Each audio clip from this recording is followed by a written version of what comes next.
লাজ লজ্জা সরম এই সবকিছুকে যে রুটির সঙ্গে সকালবেলা ব্রেকফাস্টে জল দিয়ে হজম করে খেয়ে ফেলেছে, এরকম একজন ব্যক্তির নাম হচ্ছে শুভেন্দু অধিকারী। কেন বলছি কথা? আজকে বিধানসভা থেকে সাসপেন্ড হওয়ার পর বিধানসভার বাইরে দাঁড়িয়ে নির্লজ্জের মতো চিৎকার করে করে বলছে হিন্দুদের জন্য কথা বলতে গিয়েছিলাম বলে সাসপেন্ড হয়েছি। বাহ, হিন্দুদের জন্য কথা বলতে গিয়ে সাসপেন্ড হয়েছে। তারপরে কি স্লোগান দিল, এ বাংলায় সরস্বতী পুজো হয় না, সরস্বতী পুজো হতে দেওয়া হয় না। অথচ বাংলায় 2 কোটি সরস্বতী পুজো হয়েছে, স্কুলে কলেজে বারে বিভিন্ন জায়গায় সব মেলায় 2 কোটির ওপর সরস্বতী পুজো হচ্ছে। কেন ইমাজিন? তার মধ্যে খবরে আপনারা কি দেখেছেন? 2টো জায়গার সমস্যা। সেই 2টো জায়গা কি সরস্বতী পুজো করা নিয়ে সমস্যা? না, বিশেষ করে যোগেশচন্দ্র কলেজের সমস্যা। এই শিফটের ছেলেমেয়েরা করবে না, ওই শিফটের ছেলেমেয়েরা করবে, কোথায় করবে এই নিয়ে সমস্যা। সবাই করতে চায় বলে সমস্যা, কেউ করতে চায় না বলে সমস্যা নয়, কাউকে করতে দেবে না বলে সমস্যা নয়। এইটাকে প্রেজেন্ট করছে কিভাবে, যে হিন্দুদের স্বার্থে কথা বলতে গিয়ে, হিন্দুদের স্বার্থে। দাঁড়ান দাঁড়ান দাঁড়ান, শুভেন্দুবাবু, মা সরস্বতীর মা হচ্ছে মা দুর্গা। আর সেই মা দুর্গার পুজো মমতা বন্দ্যোপাধ্যায় ক্ষমতা আসার আগে বাংলায় যে স্ট্র্যাচারে হতো, আজ যে স্ট্র্যাচারে হয়, সেটা তফাৎটা তো আপনি খুব ভালো মতো জানেন। কারণ আপনি তো 2016 অব্দি সরকারের পার্ট, এই 2020 অব্দি সরকারের পার্ট ছিলেন না 9 বছর। আপনি জানেন তো যে সিপিএম এর সময়, লাস্ট গভর্নমেন্টের সময় দুর্গাপুজো কি স্ট্র্যাচারে হতো, আজকে কি স্ট্র্যাচারে হয়, সবটা জানেন। কত বিদেশি দর্শক আগে দুর্গাপুজোকে কেন্দ্র করে আসতো, আজকে কত দর্শক আসে। আচ্ছা, এতই যদি আপনি হিন্দুদের স্বার্থে কথা বলেন, মমতা বন্দ্যোপাধ্যায় যখন এই দুর্গাপুজোগুলোকে বৃদ্ধি করার জন্য, মা দুর্গার আবাহনকে আরো বড় করে প্রমোট করার জন্য ক্লাবগুলোকে টাকা দেন, তখন আপনারা বিরোধিতা করেন কেন? আপনাদের দল বিরোধিতা করে কেন? তখন মনে থাকে না হিন্দুদের স্বার্থ? তখন মা সরস্বতীর কথা মনে পড়ে, মা সরস্বতীর মা দুর্গার কথা মনে পড়ে না? নাকি মায়ের চেয়ে মাসির দরদ বেশি? কিভাবে এটাকে অভিহিত করা উচিত আমি জানি না। আপনারা দুর্গাপুজোয় টাকা দিলে সরকার সেটার বিরোধিতা করবেন, তো হিন্দু বিরোধী কারা? হিন্দুদের বিরোধিতা করছে কারা? ওসব বাদ দিন। বাংলার মাটিতে দুর্গাপুজোর সময় কোটি কোটি লোক ঘুরে বেড়ায়। গঙ্গাসাগর মেলায় 2 কোটির ওপরে, 1 কোটি 1.5 কোটির ওপরে লোক এসেছিল। একজন মানুষকেও মরতে হয়নি মমতা বন্দ্যোপাধ্যায়ের রাজত্বে। আপনাদের কুম্ভে কত লোক এখনো পর্যন্ত মারা গেছে বলুন তো, নিউ দিল্লি স্টেশনের কুম্ভ নিয়ে? কে হিন্দুদের মৃত্যুর জন্য দায়ী? হিন্দুদের স্বার্থ বিরোধী কাজ করছে কারা? বিজ্ঞাপন দিয়ে 50 কোটি লোককে ডেকে এনে তারপর তাদেরকে পাইপ পিষে মেরে দিচ্ছেন আপনারা। ট্রেনে উঠতে গিয়ে পিষে মরে যাচ্ছে তারা। কাদের দায়? রেসপন্সিবিলিটি নিয়েছেন? রেলমন্ত্রী পদত্যাগ করেছে, প্রধানমন্ত্রী পদত্যাগ করেছে। দুর্গাপুজোর টাকা দেওয়ার বিরোধিতা করার সময় আপনার লজ্জা হয় না?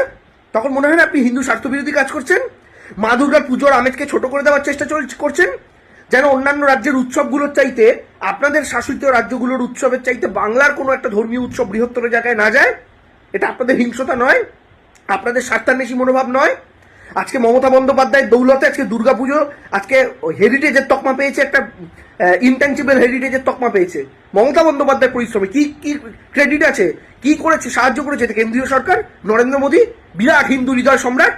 শুনুন, কারোর জন্য কাজ করতে গেলে বিজ্ঞাপন করার দরকার পড়ে না।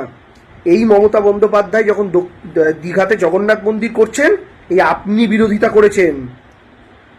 আপনি, সনাতনী হিন্দুরাই তো যাবে জগন্নাথ মন্দিরে দীঘার, আপনার জেলাতে হচ্ছে তো, তবু আপনি বিরোধিতা করেছেন। গোটা পশ্চিমবঙ্গের অন্যতম বৃহত্তর একটা ট্যুরিস্ট ডেস্টিনেশন যেটা হতে চলেছে, তাই আপনি আসল হিন্দু স্বার্থ বিরোধী। কেন জানেন? কারণ আপনারা হিন্দুদেরকে ওই খাসি খাওয়া আপেলের মতো করে ব্যবহার করেন। খাসি খাওয়া আপেল কি জানেন? আপেল খাওয়া খাসি কি জানেন তো? মার্কেটে 2 রকমের খাসির মাংস পাওয়া যায়। আপনি বড় যদি কোনো খাসির মাংসের দোকানে যান, দেখতে পাবেন একটা খাসিকে কাঁঠাল পাতা, গাদাল পাতা এগুলো খাওয়ানো হয়, আরেকটা খাসিকে আপেল খাওয়ানো হয়। যে খাসিটা আপেল খায়, সে খাসিটা ভাবে আমার মালিক কত ভালোবাসে, আমার আপেল খাওয়াচ্ছে। তখনও খাসিটা বোঝে না যে ওকে আপেল খাওয়াচ্ছে কারণ আপেল খেলে মাংসটা মিষ্টি হবে, ওর মাংসটা বেশি দামে বিক্রি হবে। তখনও সে বুঝতে পারে না।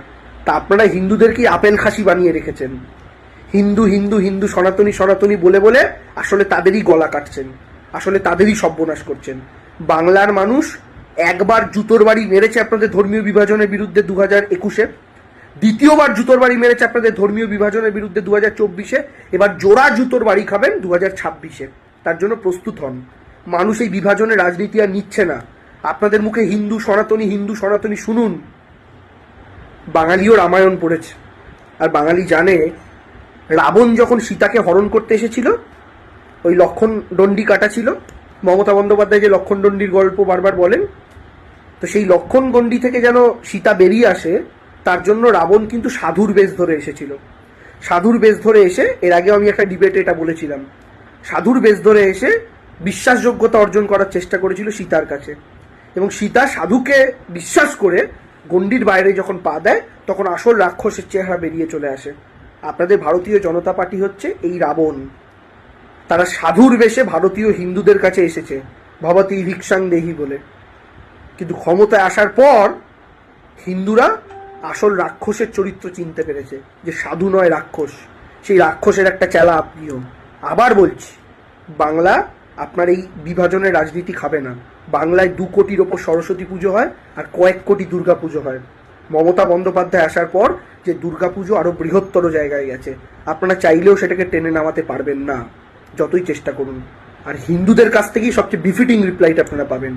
Wait for that.